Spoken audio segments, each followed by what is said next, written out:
Hi friends, once again welcome back to our channel, Nurse Channel. So as you all know that we have started our preparation for the AIIMS NORCET series, and we have named a series like AIIMS NORCET JIPMER series because the JIPMER exam also, the notification also have come. Okay, so wishing you all the best for the upcoming exams, and in this session also we have added 15 questions, and one peculiarity of this session is we have added some specific questions which are related to some terms or some signs of some diseases, and this also will help you to prepare for the upcoming examination. So this session will be really, it will be interesting. So I request everyone who are watching this video to watch the video till the end without skipping, because the explanations are also very, very important. So once again welcoming you all back to our channel, and I request everyone who are not subscribed our channel, kindly subscribe and support us, and share about this platform to your nursing friends. So straight away, without losing time, we will move on to the questions. So 15 questions for the AIIMS NORCET and JIPMER. We will move on to the first question in our series. So the first question for you is from the blood, and the question is here in the screen right now, and the question is ESR value is measured in. So the question is very direct question. ESR value is measured in, and the options are option number A, milliliter per minute, option B, millimeter per hour, option C, millimeter per minute, and a final option, milliliter per hour. So what is the answer? ESR value. So just to think about the definition of ESR, what is the full form of the ESR, then you can find out the answer for this question. So the answer for the question is definitely option number B, that is millimeter per hour. Okay, so we know that ESR means that is the erythrocyte sedimentation rate. Okay, so the name itself, sedimentation rate, it is the rate at which the blood cells in anticoagulated hot blood descend in a standardized tube over a period of 1 hour. So the answer is millimeter per hour. Okay, so that's the answer for the first question. So now we will move on to the second question in our series. So the question is, which test is associated with pernicious anemia? So I am giving you a list of tests. In that you have to identify which test is associated with pernicious anemia. So the options are option number A, Schiller's test, option number B, Schilling test, option number C, Schirmer's test, and option number D, Schirmer test.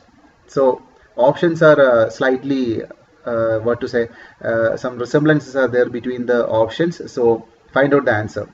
Pernicious anemia, which test? So the answer is option number B, that is a Schilling test is the answer for this question. So we will see what is a Schilling test. So Schilling test was a medical investigation used for patients with vitamin B12 or the cobalamin deficiency. Okay, so we know that the pernicious anemia or the cobalamin deficiency is caused by the vitamin B12 deficiency, and the purpose of this Schilling test was to determine how well a patient is able to absorb vitamin B12 from their intestinal tract. So this is a test for identifying how well the vitamin is absorbed from the intestine of the patient. Okay, so that is a Schilling test. So we will see the other options. The other options are, first one was the Schiller's test or the Schiller's iodine test. Okay, so as the name indicates, it is a medical test in which iodine solution is applied to the cervix in order to diagnose the cervical cancer. Okay, so Schiller's test is for the cervical cancer diagnosis. Schilling test is for the vitamin B12 deficiency test. Okay, so another was the Schirmer's test. So what is Schirmer's test? So it determines whether the eye produces enough tears to keep it moist. Okay, so the amount of tear production can be identified with the help of the Schirmer's test. And the final option was the Schirmer's test. So Schirmer's test, it is a physical examination to measure the ability of a patient to flex the lower back. Okay, to flex the lower back. So don't be confused with the options. So we have learned about the Schilling's test, Schiller's test, Schirmer's test, and Schirmer's test. Okay, so I think this question was very much informative for you. Now we will move on to the third question in our series, and the question is, Great Turner sign is associated with. So the question is regarding a sign. Question is, Great Turner sign is associated with dash, and the options for you are option number A, acute pancreatitis, option number B, pancreatic hemorrhage, option number C, retroperitoneal hemorrhage, and option number D, all the above. So Gray Turner sign can be seen in which condition? That is the question. Very simple, direct question. So you can answer it very easily. So the answer for this question is option number D, all the above. So we will have a small discussion about this. What is this Gray Turner syndrome and how it comes? So Gray Turner syndrome, you can see a picture here. So this is a picture of the Gray Turner sign, and this Gray Turner sign, it refers to the bruising of the flanks. So this is the flank area of the patient, and there will be bruising, that is a bluish discoloration can be seen, and there are so many causes for the development of this Gray Turner sign, and the causes include, the first one is acute pancreatitis, then second one is the pancreatic hemorrhage, third one is the retroperitoneal hemorrhage, fourth one is the blunt abdominal trauma, fourth one is ruptured or hemorrhagic ectopic pregnancy. The fifth one is spontaneous bleeding secondary to the coagulopathies, and finally the aortic rupture. Okay, so these are the causes. So you have noticed that because of some bleeding, this bruising or the bluish discoloration is happening. So then definitely you will have a doubt, like in the last two videos we have explained about our Cullen sign. So this Cullen sign, don't be confused with the Cullen sign, that the Cullen sign is a periumbilical bruising, and Gray Turner sign may be accompanied by the Cullen sign. Okay, so regarding Cullen sign, if you have any doubt, you can go through our old videos. In that we have explained very well regarding Cullen sign. So don't be confused with the Gray Turner sign and Cullen sign. Okay, so I think this also clear for you. And now we will move on to the fourth question in our series. The question is, normal blood phosphate level in adult is. The question is, normal blood phosphate level in adult is, and the options are 4 to 7 milligram per deciliter. Option number B, 8.6 to 10.2 milligram per deciliter. Option number C, 2.8 to 4.5 milligram per deciliter. And option number D, 1.5 to 3.05 milligram per deciliter. So what is the normal blood phosphate level in adult? So the answer is option number C, 2.8 to 4.5 milligram per deciliter. So we will have the normal values for the children also. For the children it is 4 to 7 milligram per deciliter, and the adult 2.8 to 4.5 milligram per deciliter. Okay, so I think that is clear for you now. Now we will move on to the next question in our series, that is the fifth question, and the question is, Chagas disease is caused by. So the question is regarding Chagas disease and its causative organism, and the options are Trypanosoma cruzi, option number B, Trypanosoma evansii, option number C, CC flies, and option number D, Trypanosoma brucei. So options are slightly confusing. So just to think about the disease and answer the question. Chagas disease, otherwise known as dash. So that is also a regularly, frequently asking question. So what is the answer for this question? Chagas disease is caused by option number A, that is Trypanosoma cruzi. So we will see all these trypanosomas in a little brief. So Chagas disease is otherwise known as the American trypanosomiasis. Okay, American trypanosomiasis, and it is a tropical parasitic disease caused by Trypanosoma cruzi. Okay, so Trypanosoma cruzi, Chagas disease, and CC, you can like an abbreviation or an easy tip is like Chagas disease, C, cruzi, C, that is Trypanosoma cruzi. Okay, that is American trypanosomiasis. Then another variety was the Trypanosoma evansii. So it is a protozoal parasite that causes a chronic wasting syndrome in horses and numerous other species including cattle and dogs. Okay, not much importance in the humans. Then another one is a Trypanosoma brucei. Okay, Trypanosoma brucei causes the sleeping sickness, otherwise known as the African trypanosomiasis. And another option was the CC flies, and you should understand that CC flies are the biological vectors of trypanosomes. Okay, so I think with this question you are getting a bunch of information, like Trypanosoma cruzi is a Chagas, Trypanosoma brucei is a sleeping sickness or the African trypanosomiasis. Okay, CC fly is the biological vector for trypanosomes. Okay, so I think that question also is clear for you. Now we will move on to the sixth question in our series, that is from the neurology. Question is, Wernicke's aphasia is also known as. So question is very simple, very direct. Wernicke's aphasia is also known as, and the options are option number A, receptive aphasia, option number B, expressive aphasia, option number C, global aphasia, option number D, conduction aphasia. So Wernicke's aphasia is also known as dash. So just to think about the Wernicke's area and which part it is located and what is the peculiarity of the Wernicke's area, then you can answer this question very easily. So the answer for the question is option number A, that is receptive aphasia. So we will have a small discussion about this question. So this is a picture of the Wernicke's area and the Broca's area, and you can see this is the almost in the posterior part of the brain. And so you know that the Wernicke's aphasia, also known as the receptive aphasia or sensory aphasia or posterior aphasia. Why this is in the posterior part of the brain? And it is a type of aphasia in which the individuals have difficulty understanding written and spoken language. So that we have to understand very well. The patient will be having difficulty in understanding written and spoken language. Okay, they are not understanding what is spoken by others. So that is the Wernicke's aphasia, okay, or otherwise known as the sensory or the posterior aphasia. Then the another option was the expressive aphasia.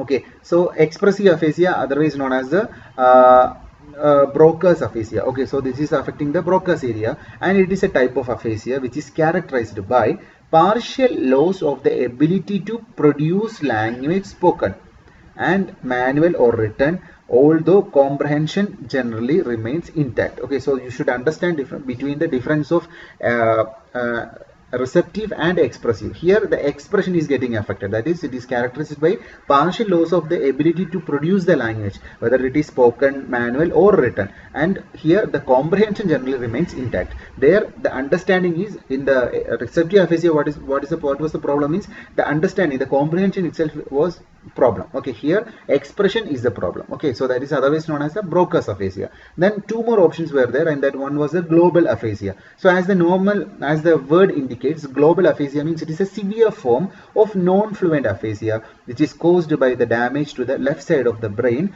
that affects the receptive and expressive language skills. So both receptive and expressive language skills will be affected in the global aphasia, and as well as the auditory and visual comprehension also will be affected. Okay, so that is global aphasia. And another option was the conduction aphasia. So we know that conduction aphasia is otherwise known as the associative aphasia, which is caused by the damage to the parietal lobe of the brain. Okay, and it is an acquired language disorder which is characterized by intact auditory comprehension, coherent speech production, but poor speech repetition. So this is a very, very important point here. The repeated speech is affected in this patient. So here the speech production will be coherent, the comprehension will be coherent. The only problem is with the repetition will be difficult. Okay, so that is conduction aphasia. So I think you are getting information regarding Broca's aphasia, then Wernicke's aphasia, conduction aphasia, and one more aphasia already, that is global aphasia. Okay, I think that question also is very, very useful for you, and it is very, very important. Now we will move on to the 7th question in our series, and yet another important question. Lifespan of RBC in sickle cell disease is dash days. So question, lifespan of RBC in sickle cell disease is how many days? That is the question, and the options are option number A 100 to 120 days, option number B 60 to 100 days, option number C 30 to 60 days, and option number D 10 to 20 days. So what is the lifespan of RBC in sickle cell disease? So what is the answer? So sickle cell disease, the size of the shape of the RBCs will be different. So definitely the lifespan will be less than that of the normal RBC's lifespan. So what is the answer? So the answer is option number D, only 10 to 20 days. Okay, 10 to 20 days. So we know that the normal red blood cells can live up to 120 days. Normal RBC lifespan is up to 120 days, but sickle cells only live for about 10 to 20 days. Okay, so this is yet another important, very, very important question for you.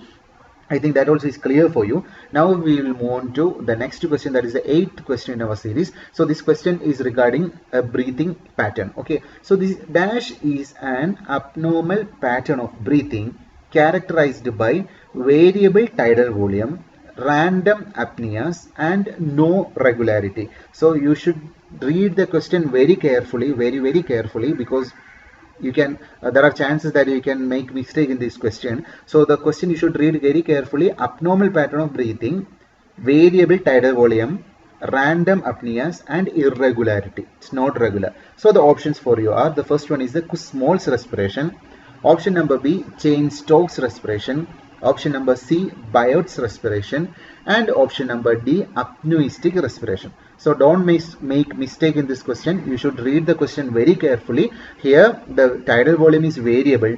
There will be random apneas and there will not be any irregular breathing. So what is the answer?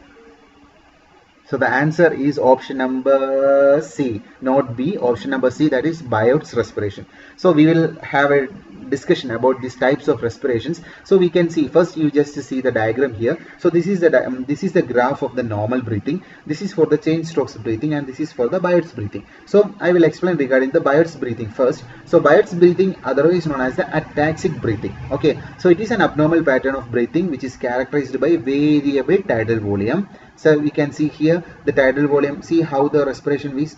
Sometimes it is getting increased, sometimes it is getting decreased. So the tidal volume is varying here, and there will be random apneas. Apneas will be there, but it will not be regular. Okay, there will not be pakka after this many inspiration, after this many expiration, there will be a pause. Then again, no, like such regularity will not be there in the Biote's respiration. So this is otherwise known as the ataxic breathing. Then definitely you will have a doubt when what is the difference between change strokes respiration. So that we will see. So in the change strokes respiration, what is it? It's an abnormal pattern of breathing which is characterized by progressively deeper. So progressively, that is an important term. So you can see the graph here. In the change strokes respiration, there is a progressive increase in the tidal volume. So there is a progressive increase in the respiratory cycle, like inspiration, expiration. There will be a progressive, it will become progressively deeper and sometimes faster also. So respiratory rate will be faster, and the breathing followed by gradual decrease. So you can see that there will be a gradual decrease, not an abrupt decrease. There is a gradual decrease in the tidal volume that results in a temporary stop, that is apnea. Okay, so this is known as the change strokes respiration, and this will be almost regular. Okay, so that is the difference between the Biote's respiration and change strokes respiration. So I think you got the point. So here there will be a gradual increase in the tidal volume and then gradual decrease in the tidal volume, and there will be apnea also. Okay, you got the difference between the change strokes respiration and Biote's respiration. Okay, so now we will see the another option, that is the apnoistic breathing. Okay, apnoistic breathing or apnoistic respiration. So here you can see that this is a normal breathing graph. In the apnoistic breathing, what is happened by, there will be deep gasping inspiration. Patient will be like a deep gasping inspiration will be there, then there will be a pause. So you can see the graph here. There will be a deep inspiration followed by a pause, and this will be there for a variable period of time, and there will be which will be followed by a brief insufficient release. So there will be the gasping inspiration will be more, but expiration will be less, and in between there will be a pause. So that is known as the apnoistic respiration. Okay, so I think that also is clear for you now. Now another option was the Kussmaul's breathing. Okay, so in the Kussmaul's breathing, you can see the graph here. This is a graph of the normal breathing. So in the Kussmaul's breathing, what is characteristics is, it is a deep rapid breathing pattern. So here the rate will be increased in an attempt to expel the carbon dioxide, which is an acidic component in the blood, and the body starts to breathe faster and deeper. Okay, so here we can see it will be deeper. So the expiration is like this, inspiration is like this. So the depth will be increased and the rate also will be increased. So that is a Kussmaul's breathing. So I am not going into the physiology of Kussmaul's breathing, that you can refer later. So what you have to understand is when this Kussmaul's breathing is happening, when apnoistic breathing happens, when change strokes respiration happens. So those things you can refer and learn. Okay, so which part of the brain is affected, those things are little deep. I am not going in depth into the topic, but these are the points you should understand for while preparing for the exam. Okay, so I think this type of respiration and the different types of graph, I think you got an idea. Now we will move on to the next question in our series, and the ninth question. So the question is, Bence Johns proteins are seen in which disease?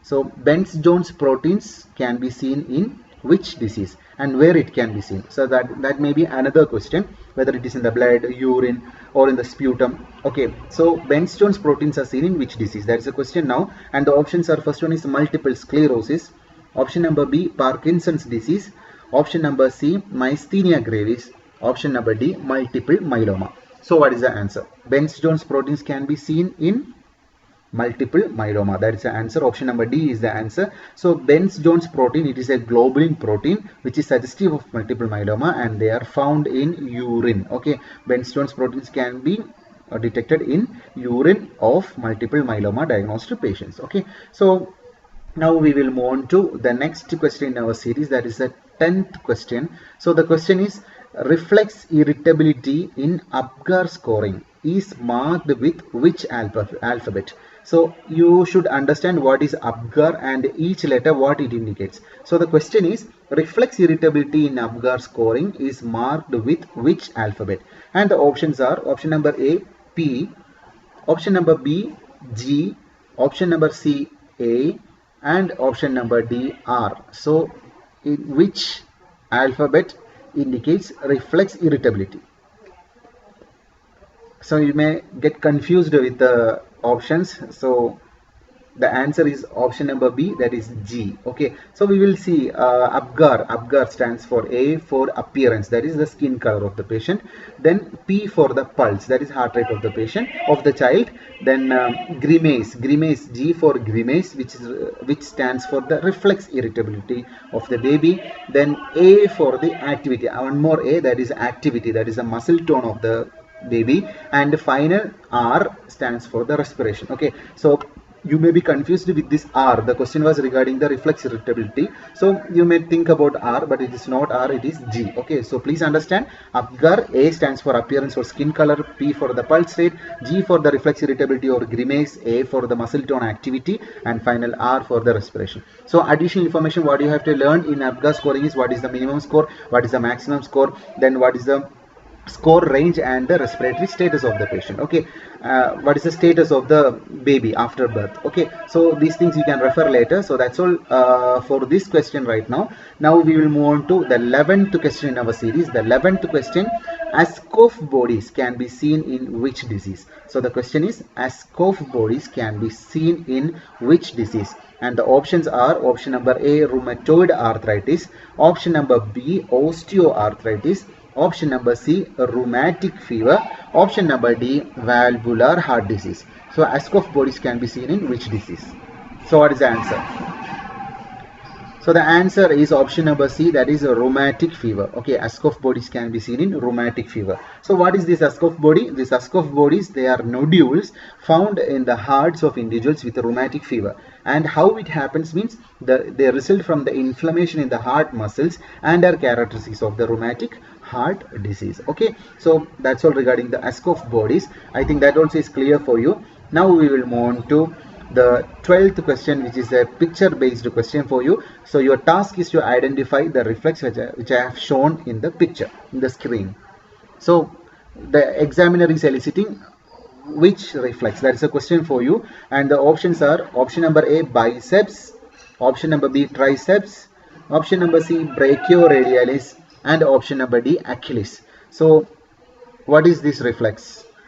So it's a very easy question, and option number C, brachioradialis reflex, is the answer for the question. So we know that the brachioradialis reflex, and this reflex is carried by the radial nerve. Okay, so here we are eliciting by tapping the radial nerve. The reflex should cause the slight pronation or supination, and slight elbow flexion will be there. Okay, so what we can elicit is there will be a slight pronation or supination and slight elbow flexion will be there. That is the brachioradialis reflex. And another options, the triceps reflex.